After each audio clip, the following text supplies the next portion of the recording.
Year 13 Pure Maths Revision Video 6. This video features 2 questions on differentiation, a question on integration and a question on trigonometry. So we start off with a differentiation question, and it's key we need to rewrite y so that the last term is rewritten as 5x to the negative 2. dy by dx is then 6 plus 10x to the power of negative 3.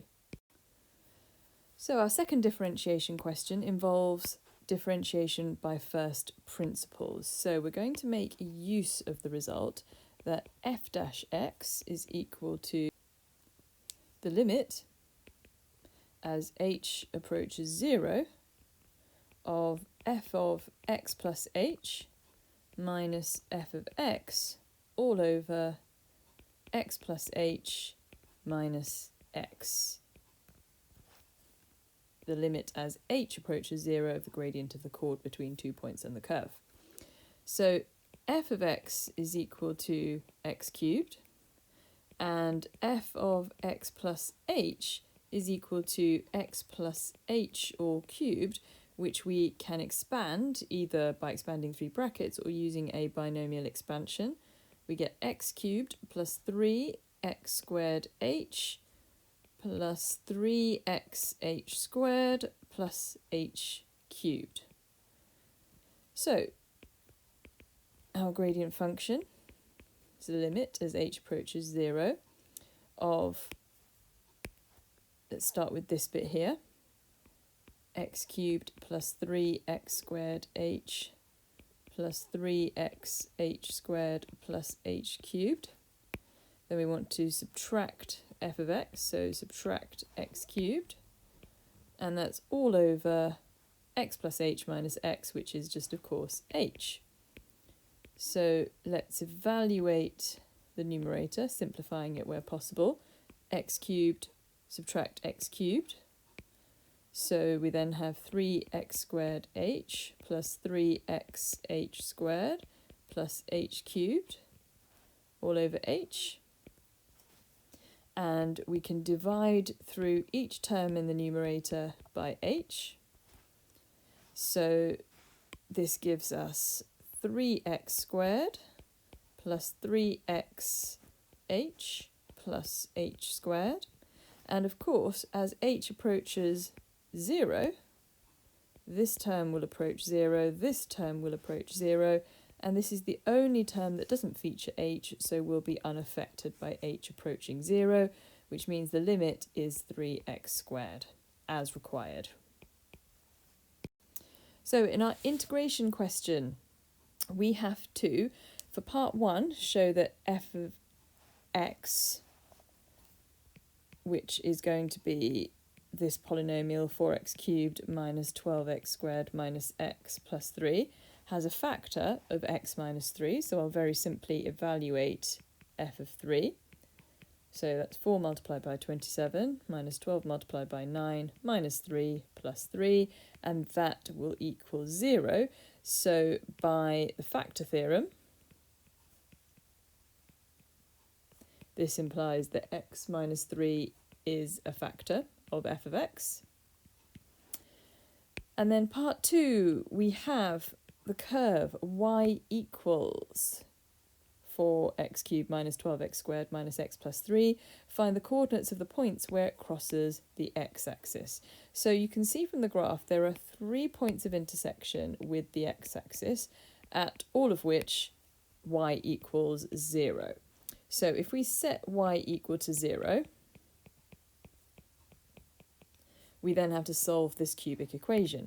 And we know x minus 3 is a factor, so the factorisation will feature an x minus 3, and we then have to work out the rest of the factorisation. Now, we can do this using a polynomial division. So 4x cubed minus 12x squared minus x plus 3, we'll divide it by x minus 3. So x minus 3, starting with the x multiplies by 4x squared to give us 4x cubed, so that's 4x cubed minus 12x squared. then do our subtraction. The first two terms both cancel, leaving us with minus x plus 3, which means that we just have minus 1 here. And then that final subtraction leads to 0. So the quadratic factor is 4x squared minus 1, which tells us that the other roots are found by taking 4x squared minus 1 and setting it equal to 0. We can solve this either with factorisation or simply with some rearrangement, but either way we get x equals a half and x equals negative a half. Now, moving to the graph, we know, looking at the coordinates, that this point here has got to be negative a half, this one symmetrically is a half, and this one is 3. We've now got to find the total area for part 3 of the shaded regions, which means we need to perform an integral and then evaluate it between two sets of limits to find the two regions, noting, of course, that this region will be negative. So I'm going to start off by finding the integral of 4x cubed minus 12x squared minus x plus 3 with respect to x, and I'm not going to do this between limits just yet. I'm going to do an indefinite integral. So this gives me x to the power of 4 minus 4x cubed minus a half x squared plus 3x, and of course in theory there's a plus c for the indefinite integral. So let's work out the regions. So let's start with this area over here. And of course, that area, the blue area, will equal x to the 4 minus 4x cubed minus a half x squared plus 3x, evaluated between minus a half and a half, which gives me an answer of 15/8. I've now got to evaluate between limits of a half and 3. So this will give us this green region, but the answer is going to be negative as the region falls below the x-axis. So this gives us an answer of negative 375/16. So to work out the total area that's shaded, we take the blue region of 15/8 and add it to the positive value here, so 375/16, and then this gives us an answer of 405/16 square units. And our last question, a trigonometry question. For part 1, we need to prove the identity sec theta minus cos theta equals tan theta sine theta.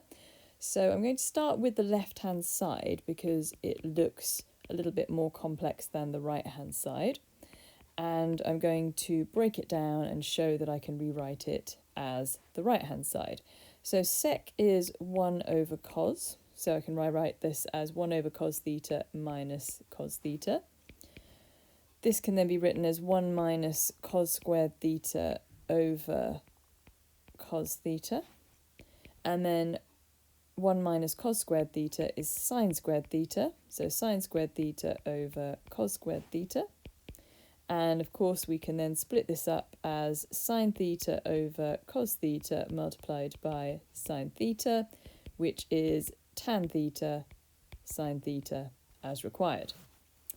Part 2, we're solving the equation sec theta minus cos theta equals a half tan theta, and we're working in radians. So I'm going to rewrite sec theta minus cos theta as tan theta sine theta, and this of course is equal to a half tan theta. Now let's subtract a half tan theta from both sides and factorise tan theta from both terms, which then leads us to two options: tan theta equals 0 or sine theta equals a half. Now, if tan theta equals 0, this then tells us that theta equals 0, theta equals pi, or theta equals 2 pi, if we're working between 0 and 2 pi radians. If sine theta equals a half, theta then equals pi by 6, or theta equals 5 pi by 6.